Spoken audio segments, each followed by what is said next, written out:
When I think deeply about awareness, awakening, and action,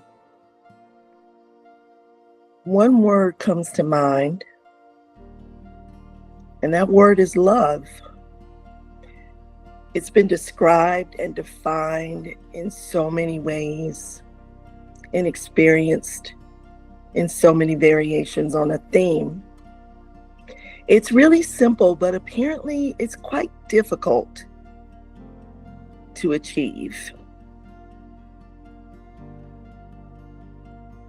I had a conversation with one of my four sons really recently as yesterday, and that will mean lots of different things depending on when you see this, but so be it. It was recent, and the conversation was about this. How do we begin to rebuild? How do we create generational strength? How do we move forward? And we agreed that it requires communal thought, living, and conversation. And we further agreed that it required awareness, action, and began with awakening. Through lots of back and forth in the discourse over about an hour, we realized that we had two different perspectives. One was from the present moment of raising a family of young children and doing that, the partner in a family unit. And the other perspective came from having already raised children and being on the other side of that, and now, quote unquote, an elder who could look at things in hindsight.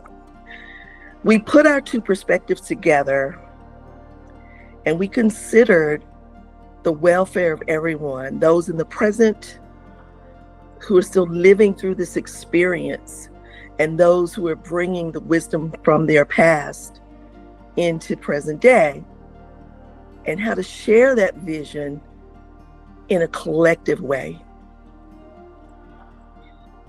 We realized that there were a lot of fractures and bruises that were in this present moment that he was experiencing, and as well in the moment that I, as the elder, could recount based on what I too had lived through and was now trying to manage and integrate it into his present day life. Now, what does all that mean? What it simply means is that we don't enter any moment without being informed by what has already happened and what we anticipate and expect or would like to happen in the future.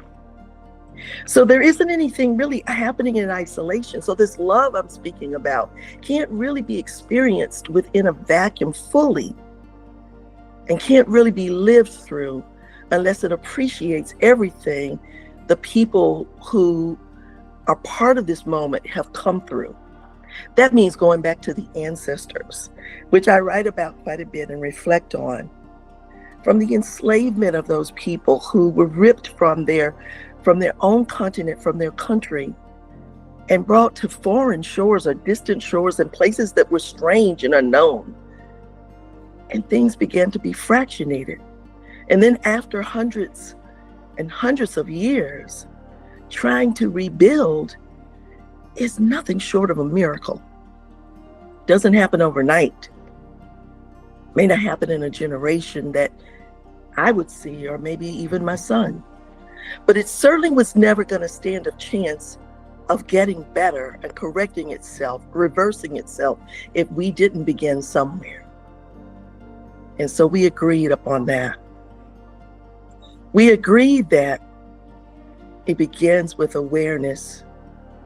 It requires action, and it takes awakening. So how does all of that apply to what is going on in this world around us that informs what my son's going through, informs what I'm going through, informs all of the decisions each of us has to make? What I think we have to think on and ponder a bit more is what is happening in the awakening moment, and the social things that are going on, the climate all around us is informing so much fear, creating so much fear, informed by anxieties of the unknown. So what do we do with all of that? The message that I reflected on when I was talking to my son actually was inspired by a study that I've been doing on Mary Magdalene, and in it, one of the powers is looking at vision in the darkness. And if you think about it, if you're ever in pitch black or you're in the darkness, if you just take a moment and that immediate fear that just hits you when you realize there's nothing that you can see, you can't even see the fingers in front of your face. But in that moment, if you just take a deep breath and you exhale, within a few seconds, you will start to see. You actually will get little glimpses of light here and there that start to inform you and start to make the fear subside. And you begin to see there is something there. There is some light in this darkness. That vision, that darkness, that awakening is something that begins inside, because trusting the inside first is what allows the faith to be realized, to see the light externally.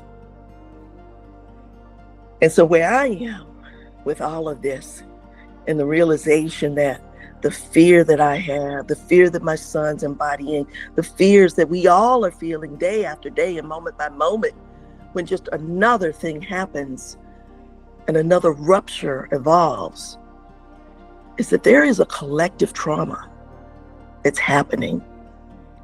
Something that is happening that is larger than any one of us, and yet impacting the harmony and the peace that we can feel when we are one unit.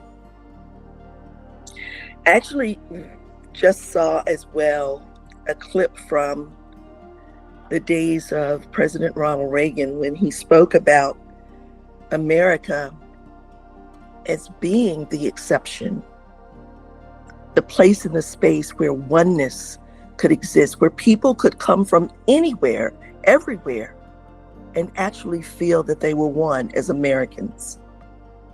And without being too political or politicizing any of this, but to think about it once again from simply a space of love, and simply a space of action, and simply a space of awareness and awakening, and having a vision in the darkness,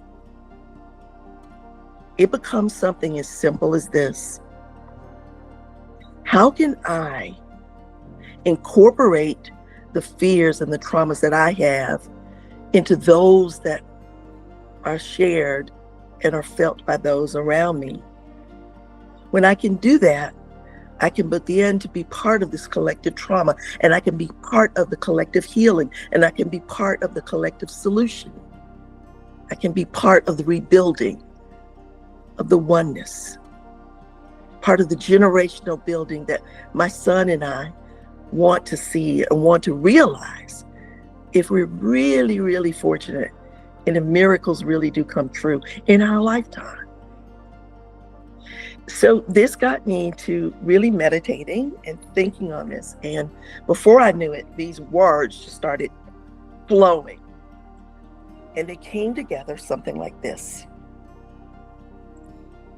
America was an idea, a vision of what could be, if the best of humanity were realized and put into action as love for one another, equal participants and partners. But when the vision is aborted or trampled by ego, the idea becomes inverted and the race for power and domination takes over. Then there's decay, and moral fabric is replaced with greed, and poof, in a blink, gone is the idea. The hopes and dreams of becoming one nation, indivisible, with liberty and justice for all. Now, what cannot be missed in this moment of reflection on the great promise of America is the visual depiction that was held in the subconscious when designing and building out the architecture of this great American concept. But where are the colorful faces? Were they ever part of this wild idea of folded patchwork coming from all parts of the world to become one? Where are the indigenous people who were displaced from the soil that was their America before anyone traveled to these shores in search of a dream? Where do the people who were ripped from their native African soil and forced into enslavement in America as free laborers and property of landowners show up and fit into this equation of liberty and justice for all? Why does the color of American idea look colorless? Why do the melanated faces locked outside the door seek to barter for justice with bids of compliance for acceptance and fighting among themselves for a hopeful chance at winning a voiceless seat at somebody's table? And America wonders why the idea has turned in on itself. How did it come to this? How did we get here? Why is this experiment imploded, and why are the colorless colonies turning on each other now? Because when you build an idea atop a hierarchical structure, then power becomes the prize, and only a few will ever have access, and none will ever be satisfied in the end.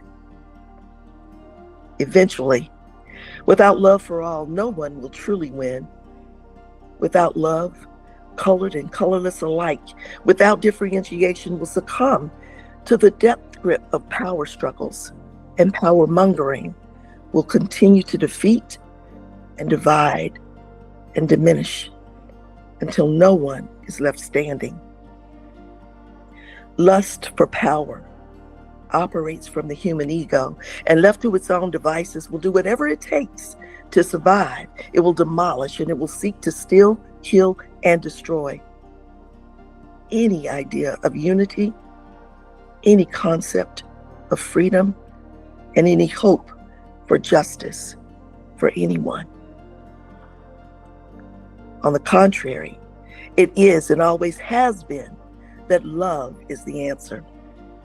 For love operates from the divinity of the soul, and it is the only force capable of surrendering the human desire to win at all cost. For love conquers the ego of the human quest for control. And love is real. It is the real truth. And it is the only way to have liberty, justice, and freedom for all, together and with oneness.